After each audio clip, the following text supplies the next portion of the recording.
tem se falado sobre o coronavírus, mas muitos dos artigos, notícias, vídeos, têm um enfoque sensacionalista e sem apresentação de ações ou de caminhos que venham a contribuir para uma eficácia na prevenção, na contenção da virulência desse patógeno tão efetivo na sua propagação a nível mundial, como nós temos visto, né? Eu vejo que muitos dos profissionais brasileiros das diversas áreas, tenho assistido centenas de vídeos, lido artigos, muitos desses profissionais limitam-se a dizer para a população que é preciso lavar as mãos, e não dizem como, e usar álcool em gel, álcool a 70. E há muito mais que pode ser feito, e realmente um conjunto de medidas que podem ampliar em muito a eficácia do controle do coronavírus no Brasil. E também em outros países que estão em situação semelhante à nossa, né? E é disso que eu vim falar aqui. Por exemplo, o álcool consta de vários protocolos de várias cidades de São Paulo, por exemplo, e outros estados brasileiros também. E, por vezes, os profissionais de saúde limitam-se a dizer que a população precisa lavar as mãos e aplicar soluções antissépticas com álcool, sem às vezes definir que tipo de álcool deve ser utilizado. Porque o álcool que está à venda nos supermercados, ele tem uma graduação alcoólica máxima de 46,3 graus INPM, estabelecido por lei pela Anvisa, como medida de prevenção de acidentes domésticos com queimaduras, por exemplo, né? Então, esse álcool a 46,3 graus ou em graduação alcoólica inferior, porque essa é a graduação alcoólica máxima permitida para os álcools comercializados em supermercados, ele não tem uma eficácia de inativação eficaz, assim, com sucesso do coronavírus. Então, o álcool correto a ser utilizado é o álcool a 70 encontrado nas farmácias e nas farmácias magistrais, nas farmácias de manipulação ou farmácias de oficina, como se chamam em Portugal, né? Além desse álcool, que o álcool a 70 é o mais efetivo, por exemplo, em termos bactericidas, né? Em termos do vírus, graduações alcoólicas maiores do que os 70 são mais eficazes. Inclusive, a Organização Mundial de Saúde recomenda o álcool a 80. Então, se alguém, por exemplo, quiser o álcool a 80, uma farmácia de manipulação, um farmacêutico pode muito facilmente preparar esse álcool. Mas o álcool não é o antisséptico e o desinfetante mais barato, e nem o melhor. Porque, por exemplo, nós temos uma solução de polivinilpirrolidona iodada, que é a povidina iodada, a 0,23% ou a 0,25%, com efetividade maior do que do álcool. Porque o álcool a 70 tem uma capacidade de fazer cerca de 3 a 4 reduções logarítmicas da superfície contaminada por secreções do vírus, por exemplo, em 1 minuto. E a solução de polivinilpirrolidona iodada a 0,25% tem a mesma capacidade de redução dessa virulência e inativação do coronavírus em apenas 15 segundos, ou seja, em 1/4 do tempo. Então, a solução de povidina iodada a 0,25% é mais eficaz do que uma solução etanólica a 70%.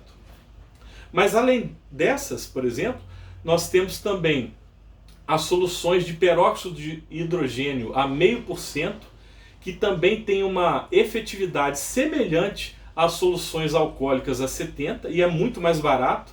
Além do que a solução alcoólica, ela resseca a mão, é mais cara, e o resíduo da aplicação das soluções a 0,5% de peróxido de hidrogênio, o resíduo é apenas água, porque essa solução é oxidante e após liberar o oxigênio nascente, o resíduo é apenas água. Então, em termos ecológicos e tudo, além de mais barata, é mais ecologicamente correta.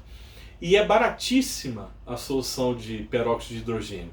Então, os colegas farmacêuticos que queiram adotar medidas com sanitizantes, por exemplo, no ambiente hospitalar, além dessas três, pode-se utilizar também da solução de hipoclorito de sódio, que é bastante eficaz, e eu recomendaria aí, por exemplo, uma solução também a 0,25 até 0,5% de hipoclorito de sódio ativo, né?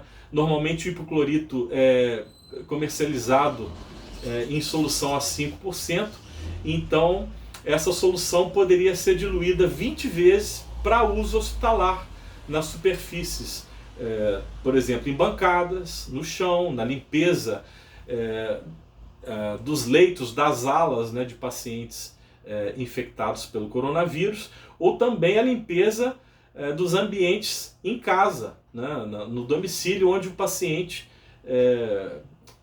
está. Talvez a maior parte dos pacientes venham a ficar em casa, né, até por falta de leitos hospitalares, numa possibilidade de uma contaminação maciça ou até de uma epidemia, né?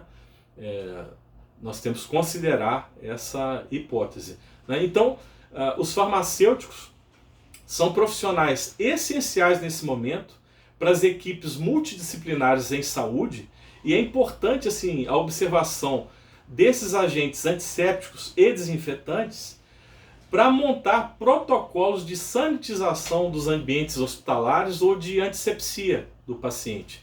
Porque sei que muitos dos hospitais, por exemplo, têm protocolos operacionais, né, procedimentos operacionais de limpeza, de sanitização de ambientes, utilizando compostos quaternários de amônio, como por exemplo a cetrimida, cetavlon, o que seja, ou soluções de digluconato de clorexidina, que comprovadamente não são tão eficazes, né, em concentrações aí, normalmente de 0,05 a 0,2%, né, ambos, né, não são eficazes contra o coronavírus. E essas informações que estou apresentando aqui são fruto de uma investigação minuciosa de dados, de artigos que eu resolvi minuciosamente estudar e formar um convencimento, né, baseado em evidências, para estar apresentando aqui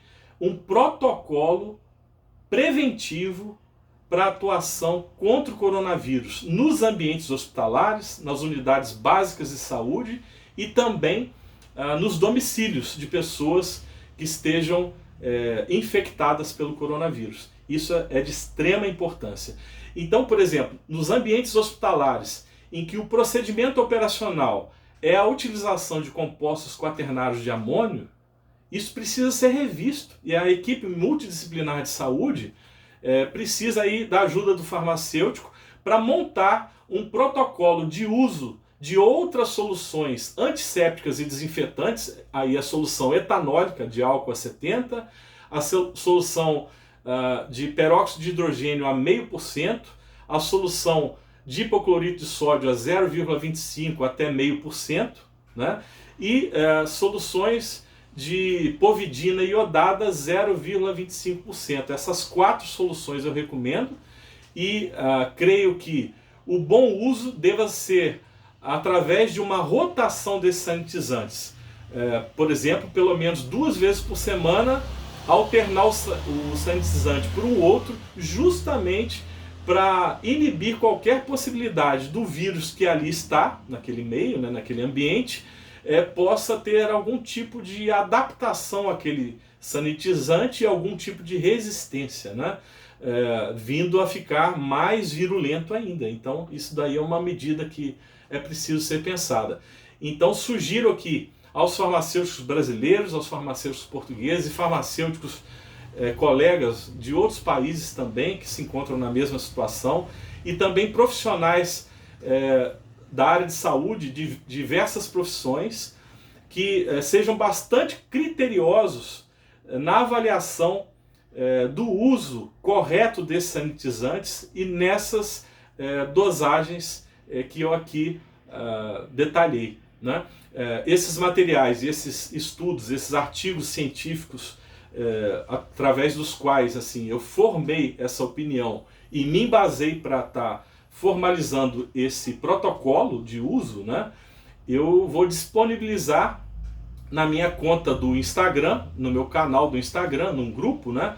Que é o t.me/ciências farmacêuticas. É telegram.me/ciências farmacêuticas. Vou colocar lá à disposição de todos os artigos e também a descrição do protocolo de uso e mais informações e detalhes que eu vier assim a lembrar ou curiosidades que possam melhorar esse entendimento e convencimento dos profissionais de saúde no sentido de adotarem medidas preventivas que realmente são importantes. Podem haver pessoas que achem que eu esteja exagerando de alguma forma, mas acho sim que a prevenção é o melhor caminho e que realmente pode resultar em uma contenção da transmissão do espalhamento por todo o território nacional e para outros países desse vírus que é tão virulento, né? Ele é tão tem uma capacidade muito grande assim de se espalhar e de se transmitir. E exatamente esse é o ponto que devemos focar. Por quê? Porque essa questão da transmissão é o grande trunfo do coronavírus. O gatilho para contê-lo está exatamente aí. Porque nós temos dados hoje que dizem que o coronavírus é capaz de se manter ativo e virulento em superfícies inanimadas por até 9 dias. É por isso que ele tem tanto sucesso na propagação a nível mundial. Ele tem um período de 7 a 10 dias de latência em que a pessoa se contamina e não tem a manifestação ainda da doença, mas ela já está contaminada e com o início da tosse ainda sem apresentar muitos sintomas clínicos, ela passa a transmitir esse vírus, né, para as pessoas através das secreções, né? Por exemplo, quando uma pessoa espirra, há a formação de um spray, né, de uma nuvem com gotículas, perdigotos, que se tiver alguém próximo, né, e a pessoa estiver respirando ali muito proximamente, por exemplo, imaginem, dentro de um trem lotado no metrô, e alguém espirra, então aquela nuvem, né, com gotículas que contém partículas do vírus vai contaminar muita gente, né? Isso aí seria um tipo de transmissão pessoa a pessoa. Mas o grande gatilho aqui do que eu estou falando é a transmissão objeto, que é objeto inanimado, para o ser humano ainda não infectado. Porque o vírus se mantém sobre superfícies inanimadas, vidro, plástico, né, e metais, por 9 dias, mantendo a sua virulência e atividade. Nós não temos dados de como essa transmissão objeto-ser humano acontece com o novo Covid-19, né, o novo coronavírus humano, mas temos sim um paralelo, por exemplo, da transmissão do influenza A, de alguns anos atrás, de que um contato de apenas 5 segundos das mãos de uma pessoa com uma superfície contaminada, 5 segundos apenas, foi capaz de trazer a contaminação de mais de 30% da contaminação que estava na superfície, e depois de estar na mão da pessoa, a pessoa se auto-inocula, porque temos dados de um trabalho australiano, por exemplo, feito com estudantes, que o ser humano leva a mão à face cerca de 23 vezes por hora. Isso daria mais ou menos 360 vezes por dia. E nessas vezes que levamos as mãos à face, 1/3 das vezes levamos a mão à boca, outro terço ao nariz e outro terço aos olhos. Então, com mais de 100 vezes que levamos a mão aos olhos, à boca ou às narinas, nós, depois de uma contaminação numa superfície, um contato com uma superfície contaminada pelo coronavírus, nós vamos nos auto-inocular com o coronavírus e vamos passar a ser infectados e a partir daí a transmitir o vírus também. E esse é um grande problema, porque embora a letalidade do coronavírus seja bastante baixa, cerca de 2 a 3% das pessoas, digamos 3%, né? Porque no Irã já temos dados que a letalidade de uma ordem maior do que na China, que é cerca de 2 a 3%, né?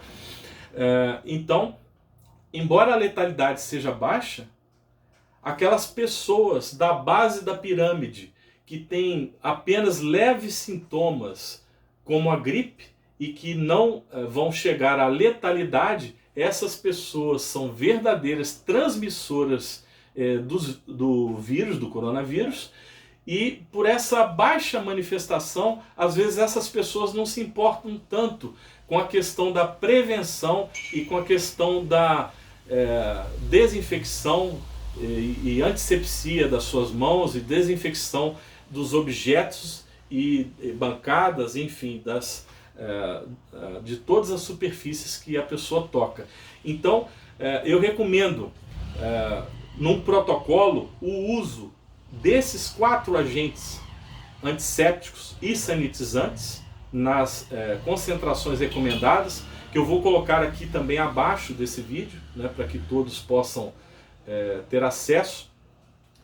E recomendo que sejam montados procedimentos de limpeza, por exemplo, no quarto que a pessoa infectada está, e essa pessoa vai ao banheiro, por exemplo, a casa de banho em Portugal, né?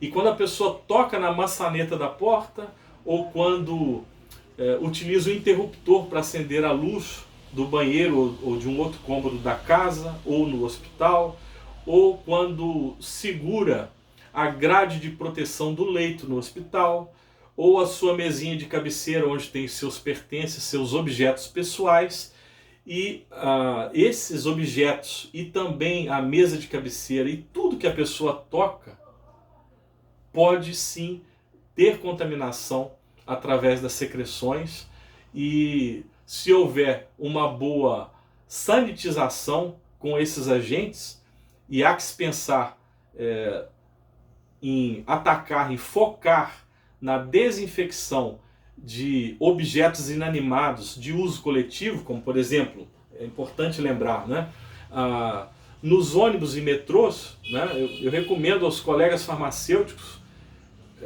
país afora, né, que quem sabe façam contato com a Secretaria de Saúde do seu município, com a Secretaria de Transportes, com a Secretaria de Educação, no sentido de ensinar o uso e criar procedimentos para o uso das soluções antissépticas e desinfetantes, por exemplo, o uso de um desinfetante com um desses 4 agentes desinfetantes, por exemplo, nos corrimões dos ônibus ou dos metrôs, dos trens, em que as pessoas coletivamente seguram. E esse pode ser um local onde é possível ter um percentual maior de contaminação, né, de pessoas sadias, né, a partir de pessoas contaminadas ou infectadas que transmitiram para aquele local secreções contaminadas com o coronavírus, né? No caso, por exemplo, de restaurantes, né, se você vai almoçar no restaurante, alguém contaminado ou infectado que se alimenta naquele restaurante e usa o garfo ou uma colher, leva à boca, e essa colher, esse garfo tem um contato com a saliva. Então veja a importância, por exemplo, dos restaurantes implantarem, após a lavagem dos pratos e talheres, por exemplo, uma bacia em que tenha uma solução desinfetante desses apetrechos aí utilizados pelas pessoas de uma forma assim coletiva, né? Assim também nas escolas. Por exemplo, eu sou pai, tenho filhos pequenos e sei que durante vários anos meus filhos, quando algum colega ia para as aulas e que tinha uma gripe, na semana seguinte vários dos colegas estavam contaminados com aquele tipo, né, de gripe, né, virótica, né? Então, mas olhem só, o coronavírus ele tem a capacidade de resistir até 9 dias. E o vírus H1N1, por exemplo, ele resiste, permanece virulento, né, permanece vivo, né, sob superfícies apenas 48 horas. Então a vantagem do coronavírus é de permanecer um tempo maior. E é por isso que ele está alastrando da forma que está e avançando para vários países. Então, o foco todo de contenção tem que ser exatamente no uso de antissépticos e desinfetantes para coibir, para inibir, para interromper esse ciclo virulento de transmissão, né? E é aí que nós podemos fazer a diferença. E se alguém acha que essas medidas preventivas que eu estou sugerindo aqui, né, de fazer desinfecção de corrimões de ônibus, metrôs, né, pela companhia responsável, né, pelo tráfego, né, ou então os restaurantes, né, acrescentar uma etapa de desinfecção de talheres e pratos, né, ou então que se faça uma lavagem em máquinas com temperatura mais elevada para inativação do vírus, né, ou então nas escolas também adotar a desinfecção dos talheres, né, de uso coletivo, né, na alimentação dos alunos da rede pública, né, como uma etapa a mais do processo de lavagem desses materiais, né. Basta, depois de lavado, colocar ali se a inativação é eficaz por 1 minuto, para que não tenha dúvida nenhuma, deixar 5 minutos ali, num banho com hipoclorito de sódio, né, que depois pode ser lavado, vai ficar sem nenhum resíduo, ou numa solução de peróxido de hidrogênio, né, ou usar as duas, né, usar peróxido de hidrogênio, que é super barato, a semana inteira, durante 4 dias da semana. No 5º dia faz uso da solução de hipoclorito de sódio para fazer essa rotação do sanitizante e evitar de alguma forma uma possível resistência, né? Então, se alguém achar um exagero essas medidas, por favor, apresente aqui, mas eu acho que realmente a prevenção é a melhor medida, não é cara, e mesmo que alguém diga que isso é bobagem e que eu estou apresentando uma coisa muito surreal, e porque a letalidade do vírus é baixa, né? A letalidade de 2 a 3% das pessoas, mas havemos que pensar que se tivermos 1 milhão de pessoas infectadas, nesse percentual de 2 a 3%, poderemos ter 30 mil mortes no Brasil. Então, se de alguma forma, com a prevenção através de antissépticos e desinfetantes, pudermos romper com esse ciclo virulento desse patógeno, nós podemos, em conjunto, né, profissionais de saúde das várias áreas e a população em geral, realmente derrubar ou pelo menos minimizar essa virulência tão grande aí do coronavírus, devido à sua permanência, principalmente a sua permanência virulenta por um longo período, por até 9 dias. Há também que se pensar isso em relação aos coronavírus humanos iniciais, né? O coronavírus do SARS e do MERS, né? Esses dados que eu estou colocando foram obtidos a partir desses e que são assim bastante semelhantes à estrutura, né, do novo coronavírus, né? Também conhecido aí como SARS-CoV-2 ou Covid-19, né? Então, sendo uma estrutura semelhante, a gente espera que ele tenha, vamos dizer, uma persistência, né? Uma sobrevivência em superfícies inanimadas semelhantes a esses outros, que é de 9 dias. Entretanto, devemos lembrar também que coronavírus veterinários, né? Coronavírus canino, por exemplo, ele tem uma sobrevivência maior. os coronavírus de animais podem ter uma sobrevivência de até 28 dias, como já existem evidências, né, que demonstram isso.